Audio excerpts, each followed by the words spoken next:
Salut tout le monde, c'est Twister et Buster. on vous retrouve aujourd'hui pour la démo, plutôt la bêta de Crysis 3, qui est un jeu qui est développé par Crytek, disponible sur PS3, Xbox. Mais aussi sur PC. Bien joué. On va vous parler donc dans cette bêta, on nous propose deux modes, qui sont le mode Hunter, le mode chasseur, et le mode Crash Site, qui est un mode qui était déjà présent sur Crysis 2, il me semble. Et également deux maps, pardon, qui sont Airport et Museum. Donc on va d'abord vous parler du menu, un petit peu de l'aspect global du jeu. Moi je suis arrivé donc dans le menu, je l'ai pas trouvé forcément très clair. Vous verrez ce qui n'est pas le cas de Buster. Pas forcément très clair, il y a beaucoup d'éléments dessus. Et je trouve tout simplement que pour un jeu, donc c'est un jeu futuriste, hein, on sait tous Crysis, que Black Ops 2 au niveau du menu en tout cas, a plus rempli sa part du contrat au niveau de la clarté que Crysis 3. Mais bon, on va pas parler de Black Ops 2, c'est pas le moment quoi. Donc, dans ce menu, vous allez avoir la possibilité de créer une classe ou de modifier une classe parmi les 4 classes qui sont proposées. Donc, tu les connais, Buster? Ouais, je connais un peu. C'est un peu les quatre classes de base qu'on voit un peu dans tous les jeux Ouais, voilà, de à guerre peu quand même. près, ouais, c'est à peu près ça. Il y Donc, a, il y a la classe sniper, la classe assaut. ouais, la euh, classe scout ouais, c'est ça. donc, Et puis le pompe, ouais. et la classe gunner, qui est donc la classe avec le fusil mitrailleur, la grosse mitrailleuse lourde, pardon. Donc voilà, dans ce menu, vous allez donc pouvoir personnaliser vos classes. Il y a une personnalisation qui est juste énorme. Il y a je ne sais combien d'armes, je ne sais combien d'armes de poing, beaucoup d'accessoires.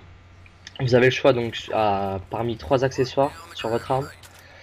Donc au niveau des viseurs, il me semble, tout ce qui est silencieux, canon long, les choses comme ça. Et le troisième accessoire qui doit être chargeur rapide, le truc comme plus le chargeur, tout ça. Donc voilà. Vous allez avoir une grande panoplie d'atouts. Les atouts qui sont vraiment mis en valeur dans ce Crisis 3, puisque vous avez des petites animations pour chaque atout qui vous montrent un petit peu en quoi ça consiste. Donc je vais vous montrer, enfin je vais vous dire un petit peu ce qu'il y a comme atout. On a l'atout pour avoir plus de munitions, une meilleure écoute des sons, plus de dégâts, pouvoir afficher les empreintes des ennemis, enfin etc. etc. Et ce qui est intéressant dans ces atouts, c'est que vous avez plusieurs niveaux d'atouts.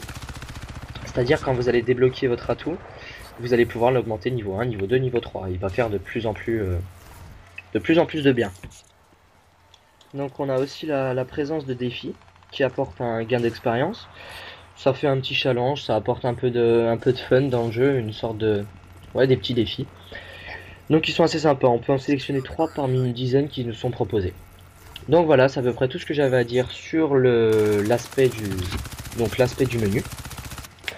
Donc je vais vous laisser avec Buster qui va vous expliquer un petit peu dans quel mode il jouait, etc.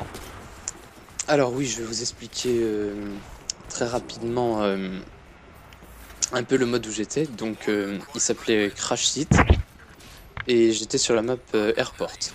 Donc le mode Crash Site, pardon, c'est un mode où il y a des objectifs qui sont largués par des vaisseaux. Et sur ces objectifs, il y a deux boucliers en fait, qui permettent de défendre plus efficacement cet objectif. Donc les façons les plus efficaces de se faire des points, c'est en protégeant l'objectif et en le capturant. Donc après on peut faire des kills, hein, ça c'est comme dans tous les jeux, On a le droit. on a le droit. Euh, les points, dès qu'ils sont capturés, ils changent régulièrement d'endroit. Donc il faut un peu les chercher sur la map. Bon après, quand on l'a fait plusieurs fois, on est un petit peu rodé, on sait à peu près où ils sont. Donc je voulais vous expliquer aussi qu'il y a deux sortes de coups mortels. Donc le premier c'est le bouclier qu'on peut prendre sur l'objectif. Donc on peut le lancer et dès que ça touche un ennemi, ça le one shoot. D'ailleurs vous allez voir dans la vidéo, je vais le faire une fois. Et le deuxième coup mortel, tu le connais un peu, Twister? Ouais, alors le deuxième coup, c'est lorsque donc c'était peut-être présent sur Crisis 2, hein, comme on vous l'a dit, on n'a Ouais. pas joué aux autres Crisis. C'est tout simplement quand vous sautez, on vous propose d'appuyer donc sur la PS3, c'est la touche rond, C'est ça. Et donc en tombant au sol, ça fait une onde de choc qui va tuer les ennemis en un coup aussi, les ennemis qui sont à proximité. Donc moi j'ai toujours tué qu'un seul ennemi quand j'ai fait ça. Alors après je sais pas si... Moi, j'en ai jamais tué plus non plus. Ouais voilà, donc je sais pas exactement... voilà. Après, faudrait essayer plusieurs fois. Ouais voilà. Donc après, il y a plusieurs sortes, euh, comment dire, d'armes un peu qu'on peut interagir. Donc il y a des tourelles qui sont puissantes, donc qui tuent plus facilement. Il y a un vaisseau aérien, on peut monter dedans et il y a des mitraillettes, donc on peut tirer du vaisseau. Et il y a le vaisseau terrestre, tu le connais un peu, Val? Ouais c'est un vaisseau, en gros c'est un vaisseau à trois pattes. Ouais, c'est ça. Un vaisseau à trois pattes qui est... Donc vous avez un laser à l'intérieur. Un laser, une mitrailleuse et vous pouvez attaquer au corps à corps les ennemis qui sont en dessous de vous avec une onde de choc également. Et donc je reviens sur ce que tu as dit sur le vaisseau aérien. Lorsque j'ai fait une partie la dernière fois, je suis monté dans le vaisseau aérien et donc ça m'a affiché radar actif, un truc comme ça. Donc je pense que ça peut jouer le rôle de drone, il me semble, de monter dans ce Euh, vaisseau aérien en plus de pouvoir mitrailler les objectifs. il me Il semble, me il me semble semble, que oui. ouais, ça doit être possible d'afficher le drone. Mais bon, Ouais. Après, rapidement, je vous explique qu'il y a la présence d'armes lourdes, donc qui sont surpuissantes, pardon. Mais du coup, votre vitesse de déplacement est vachement réduite, donc et elles sont très dures à manier aussi. c'est clair. Donc, elles sont un petit peu réparties sur la map, elles sont par terre. Donc, on peut les récupérer et puis faire des kills avec. On va peut-être juste avant parler un petit peu de ce qu'on a pensé de ce mode finalement. Ouais. Si tu veux commencer, dire un petit peu comment tu l'as trouvé. Et ben moi, je l'ai trouvé assez intéressant, même si, bien sûr, quand on est invisible. Enfin, nous, quand on est invisible, ça va, mais quand les ennemis sont invisibles, c'est vachement dur. Donc, après, moi, j'ai quand même. Direct, j'ai quand même réussi à faire des kills, donc ça allait. Ouais. Je sais Moi, pas je l'ai toi. accroché. Hmm. Ouais, bah moi c'est bah au début ça a pas trop été le cas. Vous pouvez demander à Buster, dès que j'ai commencé le jeu, je lui ai envoyé un message en lui disant bah c'est quoi ce truc, c'est quoi cette merde. Ouais, c'est vrai. Ouais, on n'avait jamais joué à un Crisis. Enfin ouais, je crois pas, t'avais pas joué à un Crisis? Non, non, jamais. Ouais. On attendait pas mal franchement, avec des trailers vraiment beaux, vraiment des choses sympas. Et quand je suis arrivé sur le jeu, bah j'ai été un peu surpris quoi. C'est très tactique comme jeu. C'est vraiment, vous y attendiez pas et hop, vous prenez un one shot, donc un mec qui a sauté, qui a fait une onde de choc ou un petit coup au corps à corps. Quand je vous dis, quand les ennemis, comme Buster vous disait que c'était difficile de tuer des ennemis invisibles, invisible c'est vraiment invisible quoi. Ça sera encore plus présent dans le mode Hunter, mais vraiment déjà dans le Crash Site, les ennemis sont vraiment bien invisibles quoi. Donc c'est assez compliqué, mais sinon à part ça, c'est très dynamique, assez fun, parce on peut faire pas mal de kills sympas. Bon, ça restait un petit peu brouillon à mon goût, mais bon, c'est une bêta, hein, c'est Ouais. pas le jeu final. Les connexions étaient pas forcément au top top, mais bon. Ouais, j'avais pas une connect énorme non plus. Ouais, voilà. Donc voilà, je vais un petit peu bifurquer sur le mode Hunter. Bah, très rapidement, le mode Hunter, vous avez le choix cette fois entre trois classes. Donc par contre, un truc important, c'est que vous pouvez pas avoir une classe personnalisable. En tout cas, pas dans la bêta.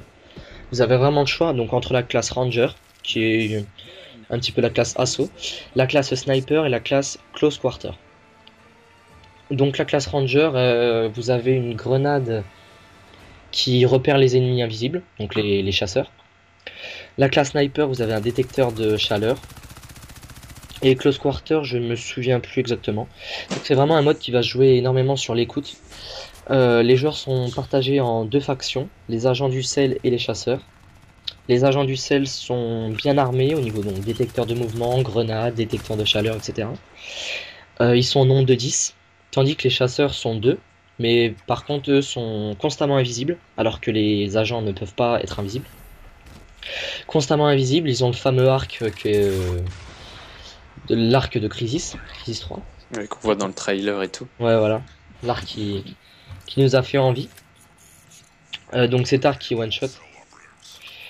Et c'est à peu près tout. Faut savoir que tout soldat du sel, une fois qu'il est touché, devient chasseur.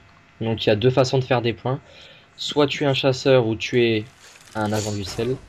soit rester le plus longtemps en vie en étant un agent. Donc c'est un mode de jeu qui est très compliqué quand vous êtes agent. Parce que vraiment les chasseurs se multiplient, sur la minimap votre position est affichée. Donc c'est quelque chose que je comprends pas trop, mais bon. Votre position est affichée, donc tout le monde se rue vers vous, ils sont invisibles, vraiment invisibles, hein, pas moyen de les voir, à part de leur mettre une balle qui leur la combinaison soit pété, c'est mort. Donc voilà, un mode de jeu qui m'a pas forcément plu, je vous le dis. Après, on verra, peut-être qu'ils vont comment on va dire, faire une mise à jour dessus. Ouais, l'améliorer un peu. Ouais, peut-être. Après, voilà. C'est à peu près tout ce que j'avais à vous dire sur le mode Hunter. Voilà les gens, on va se laisser là-dessus, on espère que la vidéo vous a plu. Et on se dit à la prochaine. Ciao. Oh my god. Salut tout le monde, c'est Twister et... bah non. On se retrouve aujourd'hui sur Crysis 3, qui est un FPS développé par Crytek, disponible sur PS3, Xbox et PC. J'en étais sûr. J'en étais... Tout va bien se passer. Voilà, ça va être fun.